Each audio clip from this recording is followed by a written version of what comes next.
नमस्कार, मैं हूं एल.आर. कड़वार। आप देख रहे हैं खास मुलाकात। तो खास मुलाकात में आज हम आपको जिस शख्सियत से रूबरू करवाने जा रहे हैं वो है शांति शिक्षा विहार में आर के निबाण, राजेंद्र के निबाण। तो निबाण साहब, हमारे चैनल में आपका बहुत बहुत स्वागत है। शुक्रिया, थैंक यू, आपने मुझे अवसर दिया।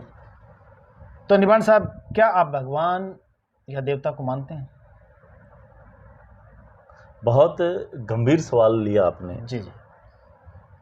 इस संसार में देवता क्या है या भगवान क्या है, इस पे एक लंबी बातचीत हो सकती है जी। पर मैं सिर्फ देवता के विषय में कहूँ कि हाँ, मैं मानता हूँ देवता को। जी। क्या है देवता? जी। बुद्ध कहते हैं कि इस संसार में 4 प्रकार के देवता जी। है। माता, पिता, आचार्य और अतिथि। ये 4 देवता हैं हमारे।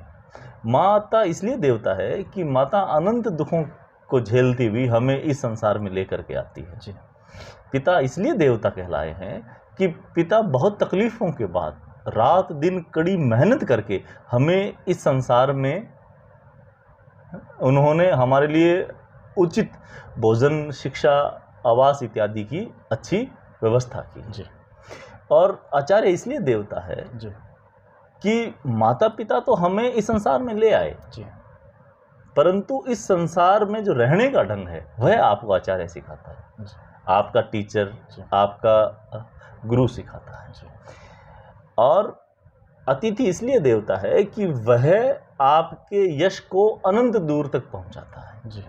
अगर कोई आपके यहाँ अतिथि आया और आपने उसको उचित सम्मान प्रदान किया, आसन दिया, उचित भोजन दिया, तो वह आपसे जब संतुष्ट होकर के जाता है तो वह फिर अनंत दूरी तक जहाँ जहाँ वह जाता है वहाँ वहाँ आपके यश में वृद्धि करता है।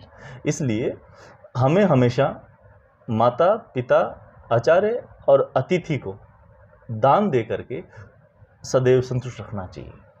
तो निबाण साहब, दान का क्या मतलब है? दान जो है, अगर मैं इस बात को इस प्रकार से बहुत सामान्य भाषा में बताऊं तो इसके 2 रूप हैं। एक तो उदार दान और एक सतत दान। उदार दान है कि आप उदारता से एक मुश्त जो भी दान करते हैं, और सतत दान है कि आप निरंतर दान करते हैं आवश्यकताओं की पूर्ति के हिसाब से। परंतु हमारे लिए क्या अर्थ है दान का? हम जो सामान्य लोग हैं, सामान्य आदमी रुपए पैसे को ही दान समझता है। आप अब यहाँ शांति शिक्षा विहार में आए, आकर के आपने 2100 की रसीद कटवाई, आपको साहब मेरा दान हो गया। पैसा दान नहीं है, वो उसका एक भाग है दान का। क्या चीज दान है? दान में पैसा ही नहीं आता, बल्कि भोजन, वस्त्र, आवास, औषधि, नित्य उपयोग में आने वाली जो आवश्यकताएं, जो जैसे ब्लेड है, रेजर हैं, ये मंजन है, पेस्ट, साबुन है, ये सारी जो चीजें हैं वो उसमें समाहित होती है। परंतु बुद्ध ने भोजन दान और जो भूमि दान है, इनको सबसे बड़ा और इनकी जो महिमा उन्होंने ज्यादा की है। निबाण साहब, करुणा के विषय में आप क्या कहेंगे? करुणा जो है, यह बुद्ध के धम्म के आधार स्तंभों में से एक है।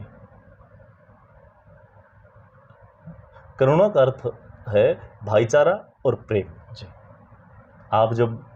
आप जब इस मानव जाति के प्रति, इस संसार के प्रति और इस संसार में जितने सजीव निर्जीव उनके प्रति एक अच्छा भाव रखते हैं, भाईचारे का भाव रखते हैं, स्नेह रखते हैं, उनके प्रति प्रेम का भाव रखते हैं, भाईचारा और प्रेम का जो सम्मिश्रण है वह करुणा पैदा करता है, और वही बुद्ध का सदाचरण है, और वही धम्म की ओर व्यक्ति को अग्रसर करता है। तो निबाण साहब, आपके बहुत अच्छे विचार हैं, लेकिन एक मेरा आखिरी सवाल आपसे ये कि आप जो नाम के आगे निबाण लगाते हैं, इसका क्या मतलब है? निबाण जो शब्द है, ये निबाण कोई मेरा शब्द नहीं है ये तो महाकारुणिक बुद्ध का दिया हुआ शब्द है। अगर इस बात को आप यूं समझिए कि जो भिक्षु हैं भिक्षुओं के लिए बुद्ध ने कहा कि आपको अरहत तक पहुंचना है जी। और जो गृहस्थ उपासक हैं जी। उनके लिए बुद्ध ने कहा कि तुम्हें निब्बाण तक पहुंचना है जी। धम्म बुद्ध के धम्म में जो संघ की अवधारणा है जी। उसमें भिक्षु, भिक्षुणी, उपासक और उपासिकाएं, जी। इन चारों को मिला करके संघ का निर्माण होता है। जी। और जो भिक्षु और भिक्षुणी की परिषद है उनके लिए तो अरहत तक पहुंचना है और उपासक और उपासिकाओं की जो परिषद है उन्हें निब्बाण तक पहुंचना है। अर्थात निब्बाण का अर्थ कि एक वह मिडिल पाथ जो